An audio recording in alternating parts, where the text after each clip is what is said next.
नमस्कार साथियों, मैं कमलेश सिंह लोधी। हमारे चैनल में आपका स्वागत है। आज मैं यहाँ टीकमगढ़ कलेक्ट्रेट परिसर के सामने आया। यहाँ पर ओबीसी महासभा का अनिश्चितकालीन धरना चलता हुआ और आज हमारे साथ यहाँ पर अधिवक्ता बैठे हुए हैं, ओबीसी महासभा के अध्यक्ष बैठे हुए हैं। अभी मध्य प्रदेश कांस्टेबल भर्ती में ओबीसी रिजर्वेशन को 27 से कम करके 14% कर दिया गया है। इस पर आपकी क्या प्रतिक्रिया है? जिनकी मंशा लगभग 3-4 हजार वर्षों से खराब है, वो पिछड़े वर्ग के लोगों को कभी भी उनका अधिकार प्रदान नहीं कर सकते। बिल्कुल। संविधान में व्यवस्था है, आरक्षण की व्यवस्था मानवर अम्बेडकर साहब ने की है। जैसा कि अभी एक वक्ता बता रहे थे कि जब आरक्षण की बात आई तो 2 दिन में आरक्षण की 10% व्यवस्था हो गई। यहाँ उनकी मंशा साफ दिखाई देती है, लेकिन पिछड़े वर्ग को वो कुछ देना नहीं चाहते हैं और जो आय सीमा रखी गई है वो 8 लाख से ऊपर रखी गई है। इसके लिए सबसे किराएदार लोग अमीर लोग हैं।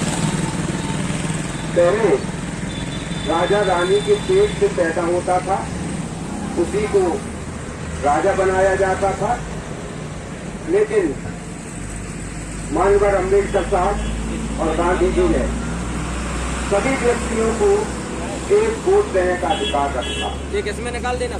तो अब राजा बैलेट बॉक्स या पेटी से पैदा होता है, लेकिन हमारी संख्या ज्यादा होते हुए भी हम अपना राजा नहीं बना पाते। हम एक दूसरे की टांग खींचने में लगे हैं, क्योंकि जहां पर लोगों की तकदीर और तकदीर बदली जाती है और लोग लोकसभा या विधानसभा में पहुंचते हैं, वहां कानून बनाए जाते हैं। उस कानून बनाने के लिए हमारे सदस्य वहां नहीं पहुंच पाते।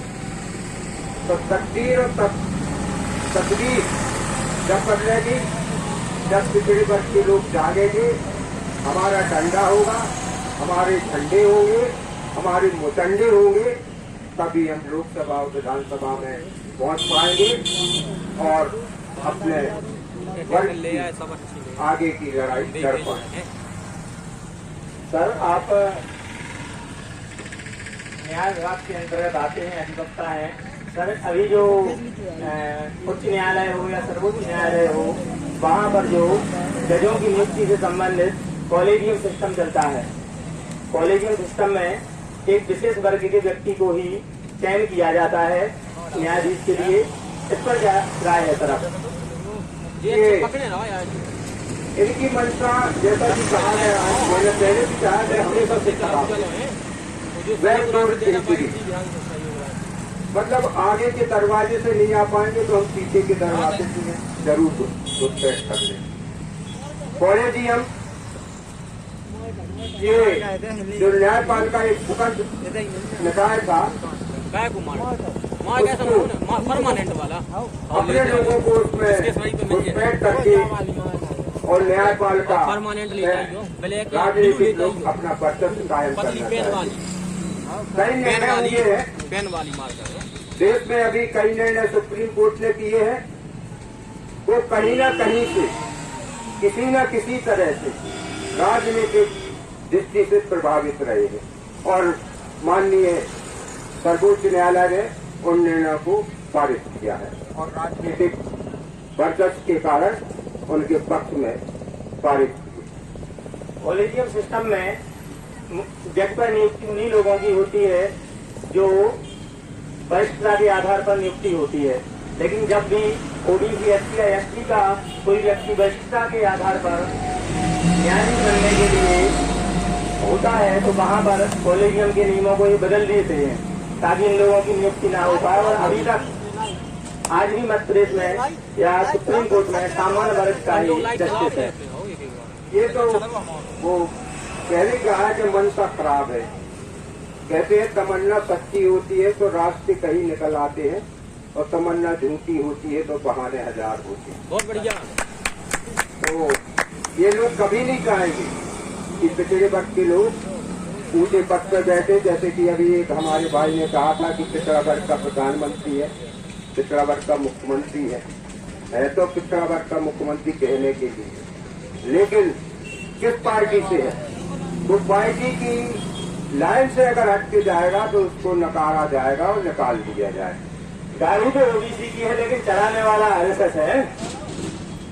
इसीलिए ना तो नरेंद्र मोदी जी 8 साल 9 साल से शासन सत्ता में है, लेकिन एक भी अगर पिछड़े वर्ग के लिए उन्होंने काम किया हो तो हमें झूठा करार दे दिया जाए। मूर्तियां लगवाने से कुछ नहीं होती है। अगर उन्होंने गुजरात में बहुत बड़ी मूर्ति लगा दी है तो उससे क्या ओबीसी को कौन सा बड़ा लाभ हो जाएगा? राज्य का नाम होगा ना, स्टैच्यू ऑफ यूनिटी है, तो केवल मूर्तियां लगाते रहेंगे, फ्री गल्ला बांटते रहेंगे, लोगों को अकर्मण बनाते रहेंगे ताकि हमारे गुलाम बने रहें और अकर्मण बने रहें और राजनीति की तरफ देखें भी नहीं।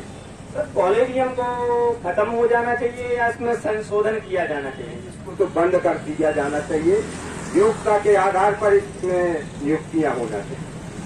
सर, एक अभी मुद्दा सामने आया है, प्रधानमंत्री जी कहते हैं कि हम देश के 80 करोड़ लोगों को 5 किलो राशन मुफ्त दे रहे हैं, साथ ही ये भी कहते हैं कि हम विश्व गुरु बनने जा रहे हैं। क्या 5 किलो राशन 80 करोड़ को मुफ्त देकर हम विश्व गुरु बन जाएंगे?